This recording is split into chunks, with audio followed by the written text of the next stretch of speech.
Welcome to the Quantum Healing Oracle. This is a channel where I use astrology and tarot to gather insights and guidance that will help you live your most authentic and empowered life. My name is Pan, and if you're new here, please feel free to like and subscribe. Today we're going to take a look at the Mercury retrograde that's coming up Thursday, February 26th. And we're going to go into the astrology a little bit, and then we're going to do a tarot reading and go deeper into the energies after that. So if you'd like to skip right to the tarot reading, I'll leave it in the description box, a timestamp for that. So as always, please only take what resonates. These are my interpretations of the energies, and nothing's ever set in stone. There are always multiple paths available to you at any time, and it's ultimately up to you to choose the path that works best for you. Okay, so when I take a look at this Mercury retrograde, what I notice is that Mercury has been traveling through a parade of planets. All the inner planets have been traveling close to the sun around the time of the last eclipse. And so they've been traveling through the areas of Aquarius and Pisces, which, as we know, are the areas of the chart at the end of the astrological chart, just before we hit that world point of the first degree of Aries, which is where we're having the Saturn Neptune conjunction.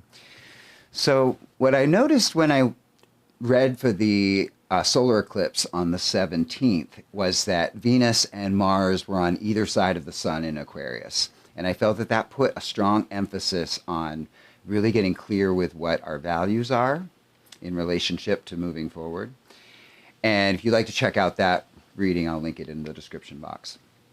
And so what I've also looked at when I felt into the Aquarian energies is kind of how we can get an understanding of what our social identity is. Like when we're thinking about serving the whole, we're thinking about connecting to the whole, and we want the community to move forward. We want the collective to move forward. We can kind of select what services, what values, which attributes that we wish to embody, and then bring those forward and contribute that to the collective. And I feel like that's a lot of what's going on now from that eclipse energy that has highlighted in Aquarius. But now, of course, all those personal planets are moving forward. And so the Mercury retrograde, Mercury is going to retrograde through Pisces. And what I find interesting about that is it's going to retrograde through the same area that Saturn has been traveling through for the past year and a half in its preparation for the Saturn Neptune conjunction in Aries. And so what I see is that Mercury is doing a revision. It's going back over the lessons that Saturn's been bringing into your life and into the lives of everyone on the planet. And if you know where that position in your birth chart is, I suggest that you find out which house that you have Pisces and which house that the Saturn-Neptune conjunction is happening, because that's where a lot of this energy is focusing into that area of your specific life. But basically, as these new energies are coming in and they're asking us to bring more of our values and what is important to us into the world, the time of Mercury retrograde asks us to take a step back and revise and rework and use our shifting perspectives to see what's coming up so that we can understand how to take the next steps moving forward. And what I find very interesting about this Mercury retrograde is that at the time that it's going to go retrograde, it's conjunct Venus in Pisces, and then it's going to retrograde back through most of Pisces, and in mid-March it's going to start moving forward, and by April 18th it's actually going to conjunct Mars and Saturn in Saturn's new position in Aries. And so what that looks like to me is that this conversation between Venus representing our values and how we're open to giving and receiving love, and Mars being our motivations and what inspires us to take action, that energy that was very supportive at the time of the solar eclipse is playing out in this Mercury retrograde. Mercury's in conversation with both Venus and Venus's values, and it's coming as it moves forward again to conjunct and move into conversation with Mars and Saturn about what is the motivation, what is the inspired action, and in particular, what is the important life lessons and the important themes that this inspired action is going to take as Mercury makes that conjunction and moves forward from April on. So the way I've been understanding as I tune into this Mercury retrograde in Pisces, I'm feeling how Mercury, they talk about Mercury being debilitated in Pisces, that Mercury's in its fall. When I feel into that, what it feels to me like is that Mercury likes to have kind of clean edges on things so it can compartmentalize information. It can kind of have clear ideas about what something is, so it can kind of put it in a specific place, it can organize it, and then it can communicate it clearly. And that's why Mercury is strong in Gemini, because Gemini is a lot about the processing and organization of information. And so where I see Mercury feeling challenged right now is that when it enters Pisces, Pisces kind of dissolves all those edges. It dissolves all those boundaries of differentiation. Things aren't so clear and cut and dried in Pisces. And that's why Pisces is known as a spiritual sign, or the dissolving back into oneness is a lot of the influence and the experience of being in Pisces. And so when Mercury is kind of revisiting and reworking its values and how it wants to go forward, it can't necessarily find clear definition on what to put in certain boxes and organize it in a super efficient way. And I think that what I would say is the blessing of this time is to just allow the thought process to kind of go where it wants to go. It's kind of like being in a dream. When you're in a dream, you don't really consider like what you're thinking in the dream or what you're doing in the dream. Oftentimes it's when you wake up from the dream that you then go back and think, oh, this is what I was thinking, and this is what I was doing, and this is what I was feeling. Because in the dream, everything's just happening in a nebulousness and a presence that feels like that's just what needs to happen. And so I kind of feel like Mercury is going through this process where it just needs to embrace the dreamlike quality of what's going to come up right now, and that it will give more definition once it's going direct, and specifically once it hits that world point of Aries, how that information that it's going to gather during this time is actually going to be able to take form in a very specific way with very specific intentions. But for now, what feels like kind of the guiding force behind this, if I could call it that, is because we have this connection with spirit. We can have this connection with the oneness happening in Pisces. There are different ways we can understand how we're relating with ourselves. And so kind of what I'm being shown is that when we connect to our own presence and we feel comfortable and we feel joy and we feel assertive within ourselves, we can make choices and take action from that self-assertion, from that place that just feels, this feels like me, this is what I want to do, I feel supported, I feel comfortable, and that kind of just flows from the self naturally. That to me is what I feel the greatest connection that we have with spirit and that we have with whatever we call, you know, the source and the creator and the universe, is that it's designed to allow us to express ourselves in our most natural way. And when we're able to do that, we're able to bring that unique natural expression to contribute and complement with all the other various pieces that are doing the same thing. That's how I see oneness actually functioning, is through a unique expression that fits with everybody else's unique expression. Now, what happens that can kind of curtail and confuse that process is because we have certain voices in our mind and certain perceptions that bring up guilt and fear and shame and blame. And not to negate these experiences or to try to compartmentalize them like they're inherently bad, but to try to understand that when we experience something like guilt, it's making us doubt ourselves and question whether or not we could do something differently or should have done something differently.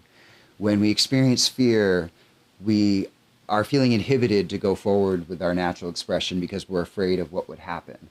When we're experiencing blame, we're projecting outward that someone else or something else is is disabling us from being ourselves. And I think to understand that the function of these parts of the self are to show us when we're not coming from fully within ourselves, when we're not connecting to ourselves in a clear way. Those voices reflect to us that we're somewhat disconnected from our natural expression.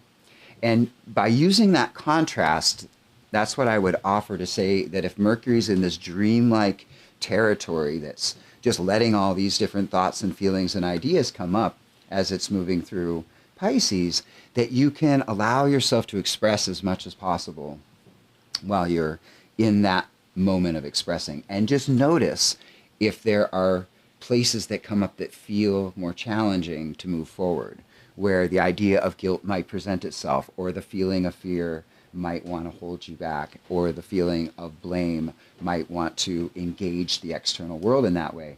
And not even so much to try to, like, you know, stop that process, but just to bring awareness to that process. Because I found that the greatest alchemy that happens in the self is when we honor all these different pieces of the self. We don't just honor the parts of ourself that feel good. We honor the parts of ourself that don't feel good too. And that the nature of loving presence, which is to me the feeling of being yourself, the feeling of feeling supported and everything's okay, is feeling that loving presence within and being able to extend that to all the different parts of the self that may be coming up at this time. And therefore, by proxy, also extending that to all the other people and parts of people that are coming up. But I think because Mercury retrograde is a focused internal revision, I would suggest just taking some time and space to intend on watching whether you feel like you're coming into your experience with a very natural expression that feels clear, or whether there's some inhibiting factor such as guilt or fear or blame, and to just hold loving presence for that experience, to hold all those pieces of the self as part of the dream and as part of this time of revision. Because I find what happens when we can hold all the pieces with loving acceptance, the things that are truly in alignment with our deepest value are always the things that end up becoming highlighted and amplified moving forward. It's only when we're rejecting parts of ourselves that we still aren't clear with allowing that to be expressed. Meaning that's why when people talk about doing shadow work, how important it is to let pieces of the shadow come up and integrate, because that shadow that's coming up to integrate the parts of ourselves that we don't necessarily feel comfortable with, once we hold it in our loving presence, hold it in our dreamlike awareness that it's okay, all that energy ends up being amplified through our values and what's truly important to us. And it just gives a very clear definition out of how we want to move forward, because it can use the contrast and channel all that energy into one form of expression, instead of letting all that fragmented consciousness to stay unconscious and kind of battle against itself. What we're looking to do is incorporate all the different pieces of the self and get it all moving forward to reflect our values. And to me, that's where the true power, self-empowerment of our expression comes from, is that we kind of identify the lens of fragmentation within our lives, and then we learn to create the experience of coherence. And coherence is a big word I can feel that's emerging within the collective right now, because it basically means when all the different pieces are all working together as one. Or fragmentation is all the different pieces are kind of not working together harmoniously and we feel conflict. In coherence, we use all these different pieces and they channel through one as one expression, as one unified force. And so that's kind of what I'm feeling. The other real key element here is that we have Jupiter in a trine to this Mercury retrograde, especially in the very beginning stages of its stationing and going retrograde. And Jupiter is Jupiter's theme word could be coherence. You know, they talk about Jupiter expanding, Jupiter bringing a higher order. Basically, that's coherence. That's what it is. So I see this as a time of really taking space and treating life as a dreamlike meditation where we can use whatever happens in our life to understand how we're creating a coherent structure in our consciousness that's giving focus to our values. And by the time Mercury starts to move direct, and specifically by the time April 18th moves around, that energy should build such a clarity and such a momentum that it will just kind of like the raging river, you know, when all the rain falls in the mountaintops and gravity is slowly pulling it down from tributaries, it all comes into one channel. And by the time all that water is in one flowing channel, that's a very powerful force. That's a powerful river. So I get the sense that that's what this time is for, is to take the Piscean dreamlike experience and channel it into the power of self-assertion and action in Aries as we move forward. Okay, so that's what I have from the astrology. Now let's take a look at the tarot. First, we're going to do an energy check. You got the love. Love that. Codependency, boundaries. You got the love. We have the Sun in Taurus, acquisition.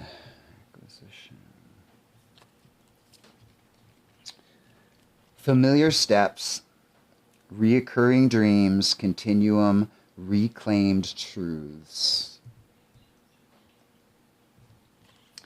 Commitment and generativity.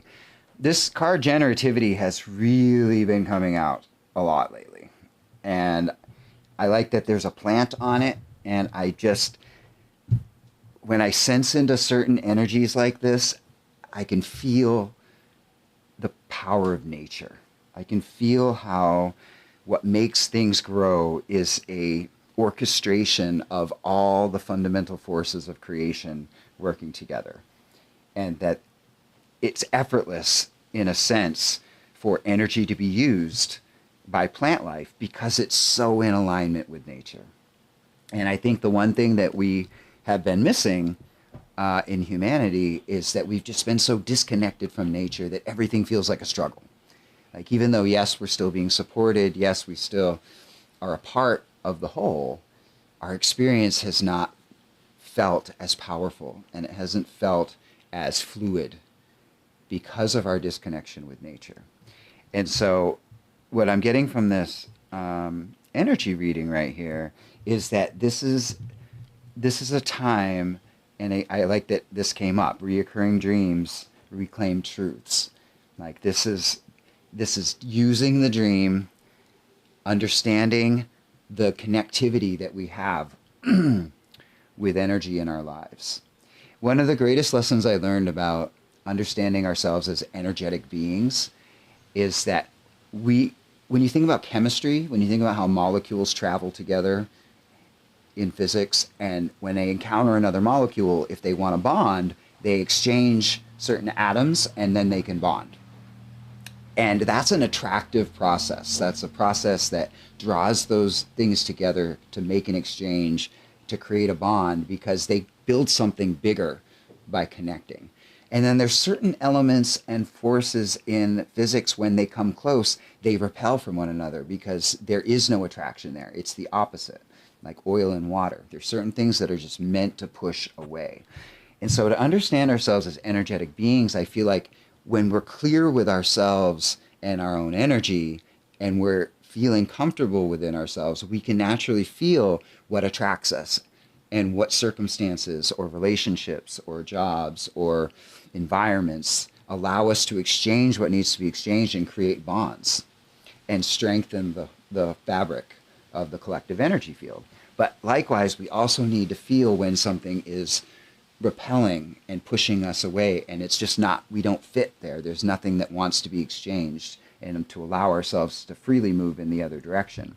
And in order to do this, there just needs to be neutrality of not being attached to the form of what we think we're trying to get and attach to, or what we think we're trying to push away from, and let it be an energetic response of like, you know, I don't know why, but I really feel like I want to be closer to this person.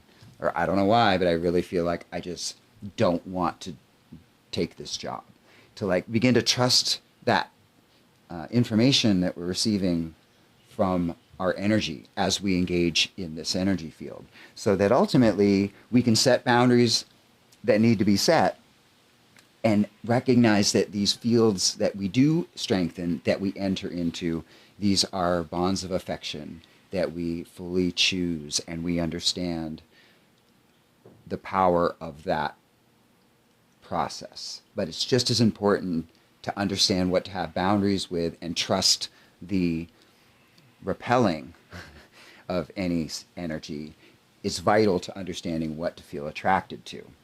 And that's where, you know, when I read this word like reclaimed truth, it's like what we really want is to find our own place energetically, to find where we fit.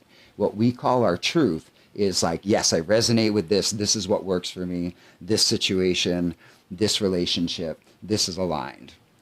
And that reclamation is feeling that we fit there, that we are meant to be there in an energetic, integral way. Okay, so another part of this energy here is to, you know, as I was talking about the dream, you know, using our reflections in the dream to kind of understand how we're relating with it. There's also this energy in this part of the reading it's signifying how to view the form of things that do show up in the dream and understand the relationship that we have with it. It's almost like saying if you went through your house and you looked at everything that you owned, you could feel, is this something that has value that actually wants to stay here, that needs to stay here? Or is this something from another time that I just don't actually need anymore? There's a way of relating with form and our physical world where we genuinely choose to see the value and feel how much something supports us. But we also have to be really honest with ourselves about the things that don't support us and the things that aren't relevant anymore. And that's why it's often very empowering for people to go through and just clean out your house and get rid of a bunch of stuff that you weren't even paying attention to. It feels like that's happening in a physical way, the same way I was talking about this happening in a dream-like way of relating with the thoughts and feelings that are coming up. So it does have to do with the physical world, and there is a grounded sense of committing to this path of only connecting with those things that are in that energetic bonding that are right for you. And how that's where this power of nature lives. It's like when we find that we're in our right place and all that energy is aligned, that's us aligned with nature. That's where our power and everything is flowing through us the easiest. But sometimes the most challenging part of that process is just being brutally honest with ourselves about what doesn't fit anymore, whether it be things or relationships, and set boundaries with everything and allow yourself to be repelled by anything and everything it doesn't feel like it fits. Okay. So here we have the center of the reading. We have the Seven of Wands. And we have the Magician. Okay. So, yeah, because I was feeling this energy of boundaries coming up really strong, this Seven of Wands is definitely, this is what the center of this reading is. That the Magician is the alignment with nature. The Magician is stepping into personal power.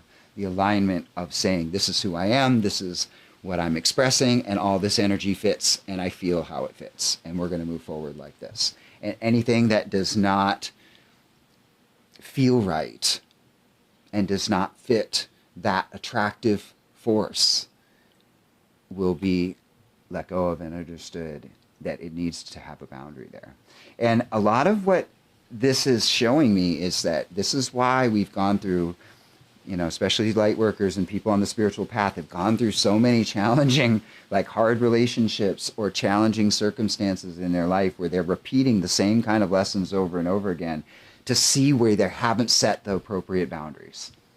Like that's such a huge thing in each of our journey to understand that when we haven't had the energetic awareness to know when and where to set boundaries, that will keep repeating itself over and over again until we get it really dialed in. Because that process of feeling, understanding that, setting that boundary, and moving in a different direction as quickly as you possibly can is vital to the ability for us to feel that personal power, feel that alignment with self, and to then connect in our right place and move forward in a way that feels good.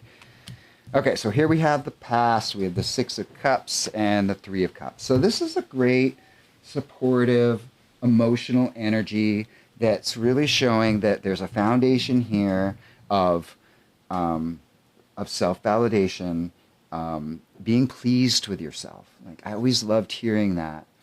I'm pleased with myself. Even just the way those words come out. I feel pleased with myself. There's such a powerful, tender, nurturing reflection of self-love that's not attached to any kind of egoic idea or identity.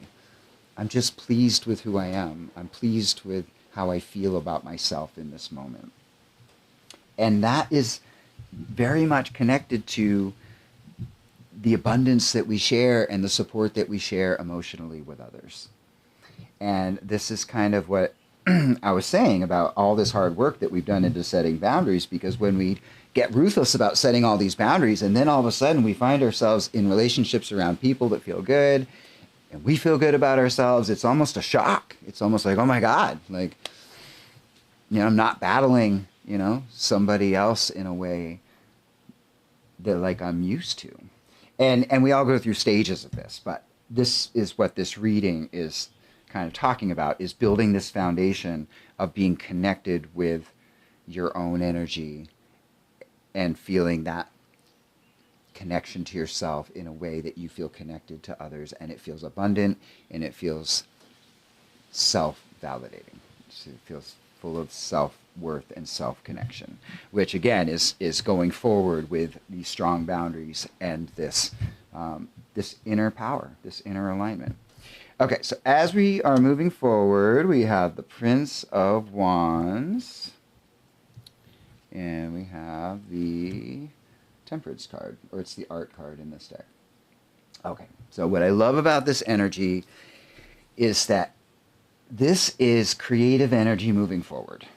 This is the intent to know that you're creating yourself in an entirely new way, and that you are emerging. You are bringing forward, like even the staff that he's holding in this card is one of the staffs in this card. So this is the emergence. This is the boundary place and the self-validation place. This is the emerging with a new openness and a new sense of movement place.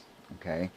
And what is contributing to this is this understanding that life isn't going to stop being challenging. That life is meant to be challenging.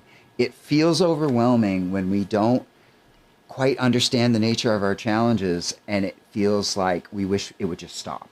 But at some point when we accept that life being challenging is actually very rewarding and enriching, when we observe ourselves moving through these challenges, we can invite new challenges, and we can derive that sense of patting yourself on the back, that sense of pleasure that comes with overcoming challenges, instead of just resisting life and feeling like, oh my God, will it ever end? Because what the challenges don't end, but what does end is this idea of feeling like you can't handle it, of feeling overwhelmed by it all. And that's kind of what I sense going forward here, is that this is an emerging energy and a willingness to accept the challenges that have been yet to come, because you kind of understand that as long as you have this alignment with yourself and you're able to bring that expression forward in an authentic way, you're going to use life's experiences in order to excel and move forward and understand yourself at even deeper levels. This is the fundamental reality of alchemy, is that we use all the most challenging, impure things that don't feel good in order to expand our understanding of ourselves and broaden our conscious awareness of feelings itself. That we can even hold the things that don't feel good and feel better about that, amazingly enough. Okay, so here we have the internal influences, Five of Cups, and the external influences, Queen of Swords. So what this is showing is that the inner influences, even though there is this emergence moving forward, there is this kind of confidence in the alignment. There is also this sense that you can't really be attached to getting anything specific at this time. That trying to attach, it's almost like saying that when you forge an inner alignment, you can actually be pleased with your life, no matter whether you like what's happening or not. That the goal of consciousness evolution and what we call ascension is to become more and more at peace with yourself and have a deeper understanding of yourself, so you don't need external circumstances to be a certain way to feel okay. And this is just saying that watch the inner influence being that you can drop anything that feels disappointing super easy. Something comes up, you thought it would be great, it's not going to happen, no problem. I'm going to continue moving forward. I'm going to use those experiences of disappointment and those kind of challenges that come up that we don't see as part of the alchemy in moving forward with my alignment and showing myself what's possible. Because the external circumstances are definitely about like claiming who you are becoming. You know, and this isn't like, you know, I'm going to be a lawyer or a doctor. It's the sense of self that steps up and is like, this is who I am now. I feel clear about myself in this particular way. And when I encounter these challenges again, this is the part of myself that's going to engage it that way. And so when we deal with our external circumstances, it gives us the opportunity to kind of declare in relationship to what we're experiencing who we are and how we're going to move forward. And it gives us that feedback on saying like, oh, I remember the last time I ran into a person like that I shrunk down. I didn't express who I really was or what I wanted. And next time a person like that showed up and I stood up and was like, hey, this is who I am. I'm going to express what I want and I'm comfortable with that. That's what I'm talking about, is that going forward with that fluidity of expression is where the power is coming from in this situation. That's the magic, is the authentic power of the expression. One of the things I heard recently that I really liked is that if you're in a situation where you have an emotion or an experience that you can't express for whatever reason, it's like something challenging comes up, you feel it happening inside, but you can't express it.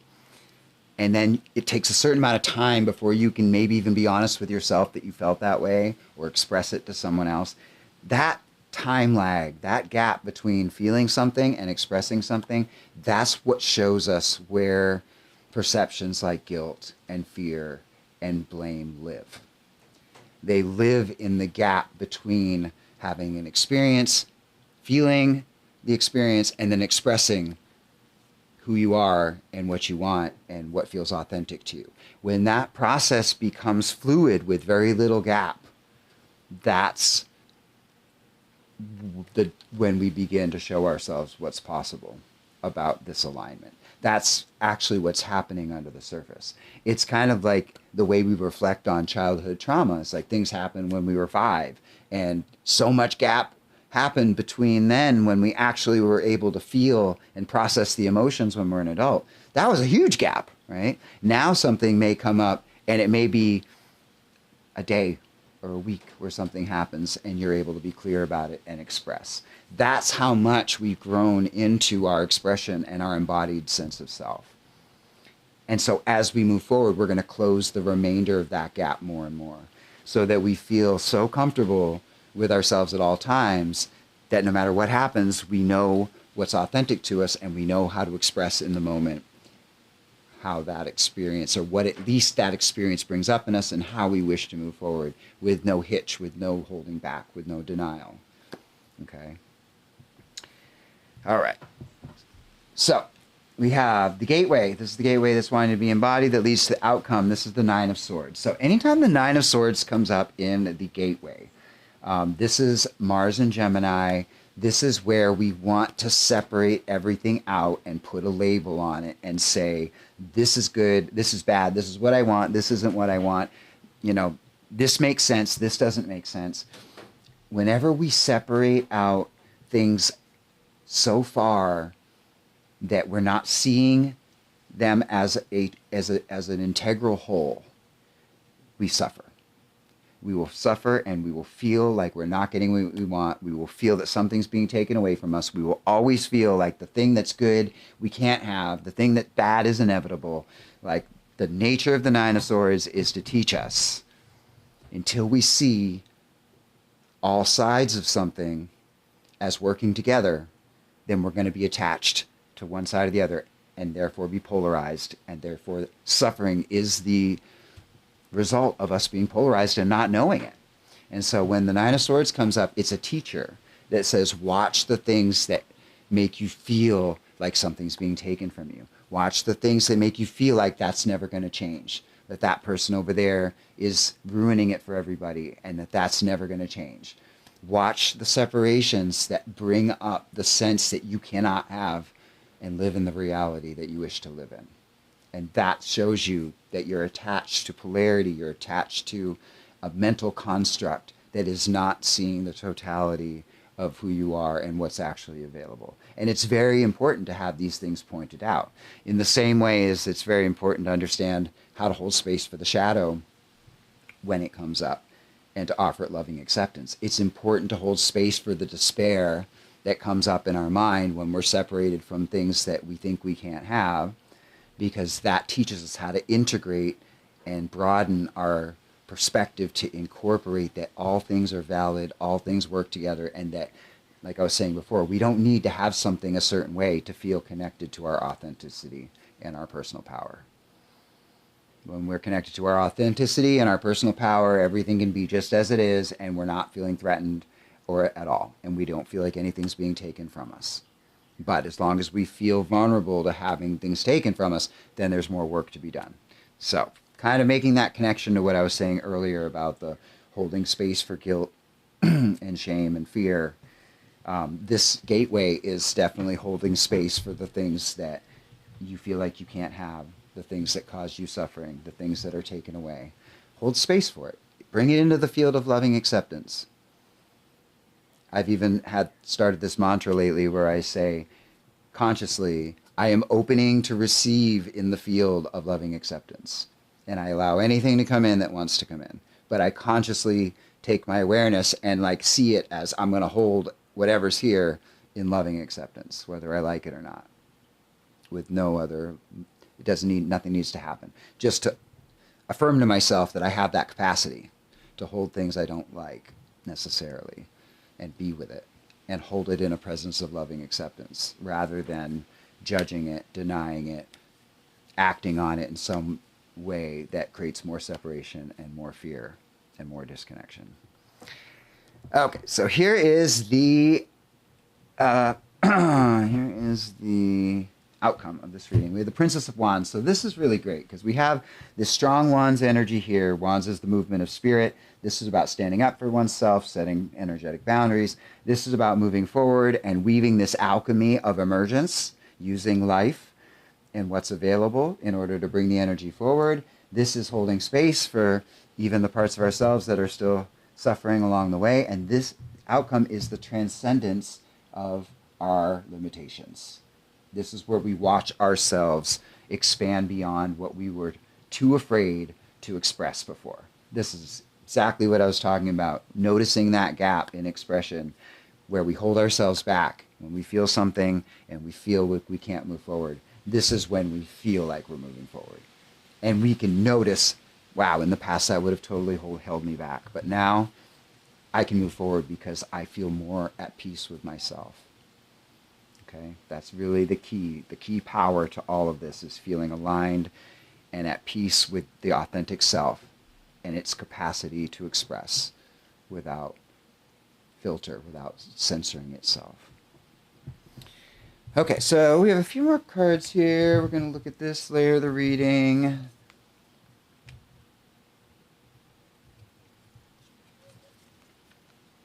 Okay, so what's coming up here is, this is kind of a reiteration of what I was talking about with nature.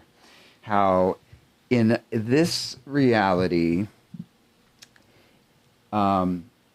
again, it's almost mind-boggling to look at science and be like, oh, all the biology and the microorganisms and the elements and the cosmic forces and all these things that are all seemingly moving independent of one another, like come together and grow a plant in your backyard. You know, like it's a miracle that that happens at all. But that's the force and power of the natural world. That's nature, the essence of it in itself.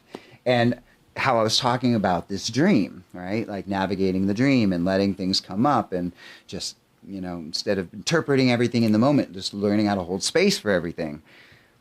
This is where these two concepts come together. That the victory that is won at this time is to navigate the dream that we're in, the dream world, and all these different components of things we like and things we don't like, things that feel good, things that don't feel good, and see them all as components and pieces of nature that are doing this thing to make the plant grow.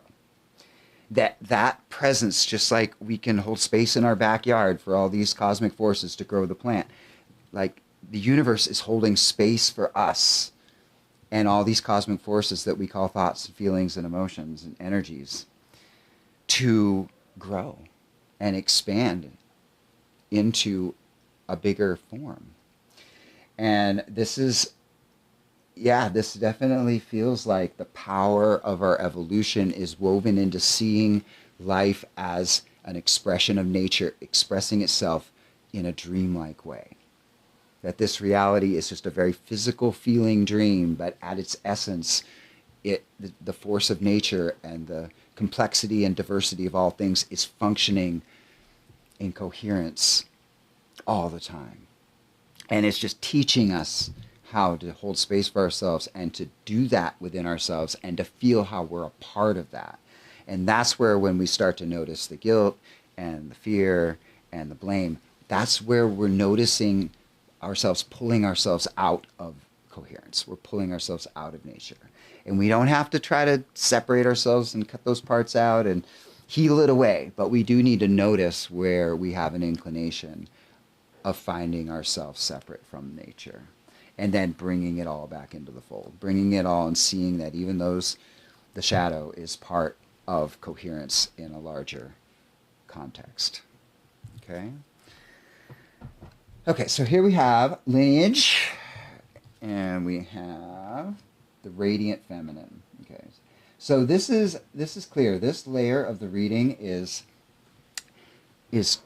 talking about how everything I've been sharing here, from kind of understanding how to hold loving presence within ourselves, how to set energetic boundaries, and then move forward in alignment and expression. This is the power of the divine feminine. That this aspect of self-validation and presence within oneself and expression from within that aligned presence.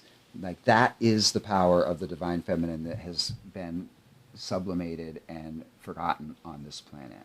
And oftentimes the divine feminine can be reframed in kind of fantastical ways, and I'm not going to deny anybody's expression of how they want to talk about it, but receiving oneself within yourself and allowing that to express itself however it wants in a fluid way, and being connected to that field of loving presence. This is the lineage of the divine feminine.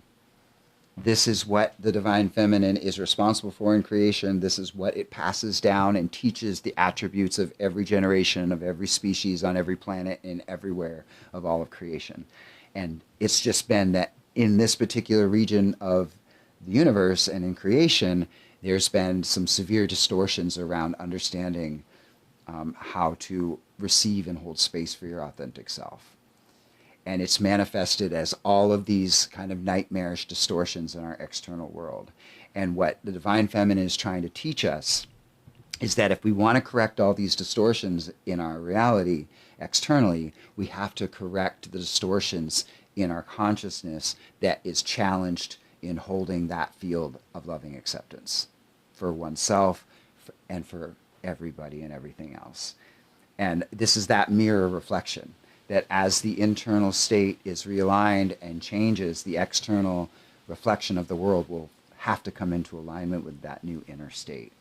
And so we all feel this tension of wanting to change what we find to be wrong with the world. But I feel that the teaching that's come through me that I wish to share with you is that happens through deep self-acceptance, deep loving understanding of your unique expression, and learning how to empower yourself just to be yourself, and then to allow that to do as it will.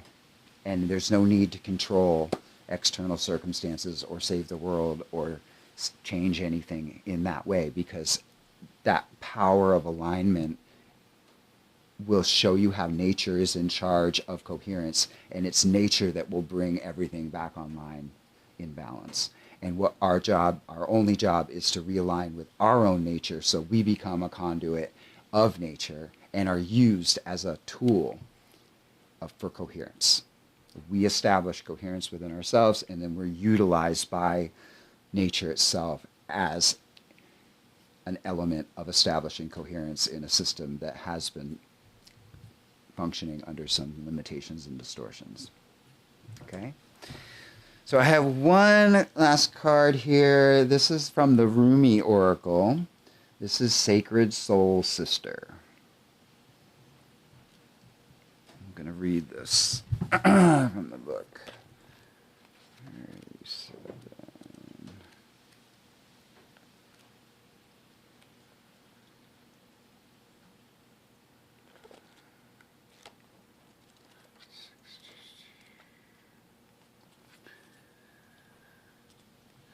I love you.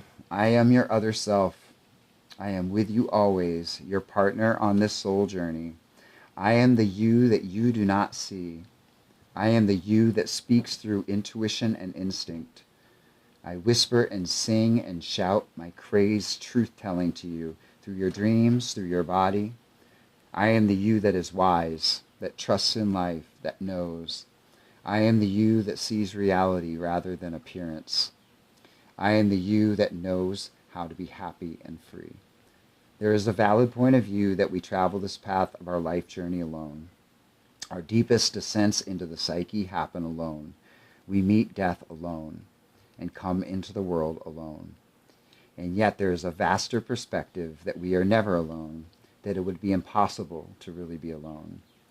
We are connected to all life, and there's no such thing as being alone in reality, only in limited and temporary perception. As if such community were not enough, there is a partner, an ally who journeys with you from birth to death and beyond again and again. You have a sacred sister, a sister of your soul.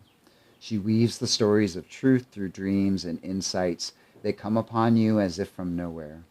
Perhaps they drop into your mind or seem to erupt from within you, but that is her talking to you, demanding or reassuring, depending on the occasion, best calls for at the moment. Her truths may seem overly dramatic, so you may discount them as workings of an overactive imagination, or perhaps her truth tales are so subtle you dismiss them as meaningless, fleeting fancy. The wise ones know, however, that the truths of the Sacred Soul Sister are powerful, relevant, and worthy of time and attention. They know her oftentimes strange and startling offerings hold the keys to unlock entire worlds, to open up new realities, and to transform the nature of our existence from the deepest and most esoteric spiritual levels to the most palpable, practical daily realities of our living bodies in the physical world. Your Sacred Soul Sister is your partner in consciousness. Make no mistake, she is you. She is just the part of you so great you cannot always see her from your conscious mind. It is sort of like the eye of the dog trying to see its whole self, which is a bit tricky, for as it moves to see to its rear, the rear is moved along. So rather than through direct perception, the Soul Sister is met through reflection. She can be received in those moments of rest where great ideas are born. Her words are those we access in sleep and meditation, or absorbing engagement in activity where the mind can relax and drop into realities far more vast than those of daily life and be replenished. Tap into her wisdom To distill a teaching from the fragmented memory of a dream or the subtle feeling experienced in meditation requires that you walk with her gait, not the fast-paced, forward-moving center of your consciousness and intellectual mind. Her gait is meandering and apparently unstudied, yet in deep concentration to feel for truth of movement and allow for what is emerging to express itself through her.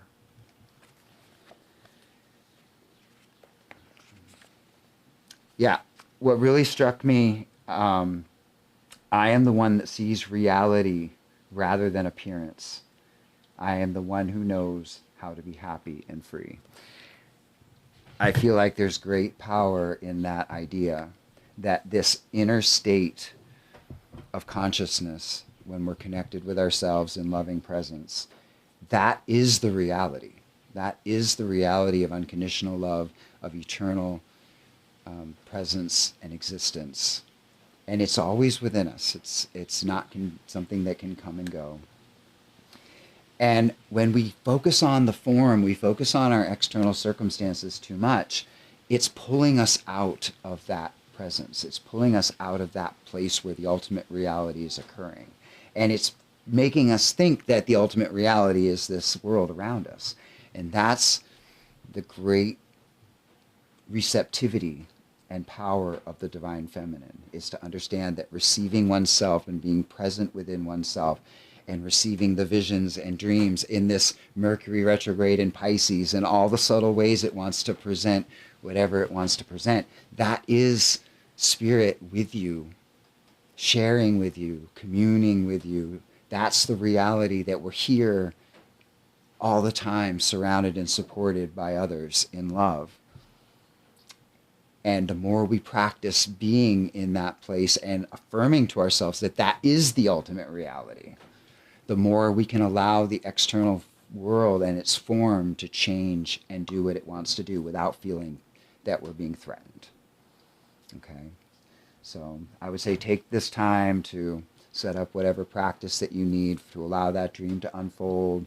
Use your Mercury retrograde to revise and revisit different ideas and conscious ways of perceiving and thinking, and see how that begins to organize and orchestrate a new confluence of energy and personal power as coherence begins to move through you, moving into further into the spring equinox and then beyond. Okay, so that's all I have today. If you'd like to go deeper with me into these energies, I highly suggest you check out my 3-part series on the Saturn Neptune conjunction.